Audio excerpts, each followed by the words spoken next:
Welcome to the Provenance Lab, and this tutorial on keeping the expert in the loop. Here at the Provenance Lab, we recognize the extraordinary potential of artificial intelligence to extract great quantities of data from provenance texts, and at a dizzying pace. As Aesop's fable of the hare and the tortoise goes, however, speed doesn't always win the race, and quantity often lacks quality. Although we can train AI to be almost always accurate, it still has a tendency, just like humans, to make mistakes. What is more, these mistakes are easily obscured by the sheer amount of data that AI works with. Further to mistakes, however, are issues concerning the subtle nuances and complexities of historical information, which machines are not able to pick up on, at least yet. Historical information can often be vague, incomplete, subjective, and uncertain, which we here at the Provenance Lab have summarized with the acronym VISU. Historical information can be vague insofar as geographical and temporal descriptions are often approximations. Let's take our previous provenance example and the following provenance event. The abbreviation of circa can of course stand in for a whole host of unknown dates. Historical information can also be incomplete, whether it be due to a lack of sources, not yet discovered sources, or even purposefully obscured sources. Where histories of objects are concerned, this often results in provenance gaps, which, as explained in our video tutorial on reading and writing provenance, can be identified by periods. Of course, this is not the only way in which information can be incomplete. Where history is political, provenance texts often erase marginalised groups. Take women, for example. Fortunately, and in line with our own scholarly values, the following provenance event does in fact give voice to women. Rather than being called, as is still often the case, Mrs. Somebody or other, Marius Desire's wife is identified here by her own name, Virginia Harrison. Historical information can furthermore be subjective.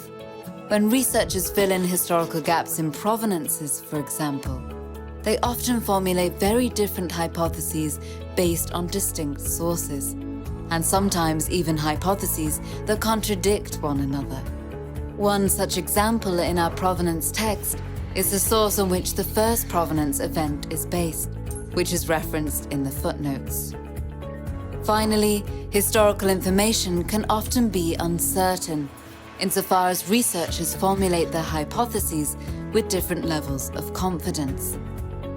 Take, for example, the first provenance event, which surmises that Egisto Fabri probably acquired the painting from Ambroise Vollard.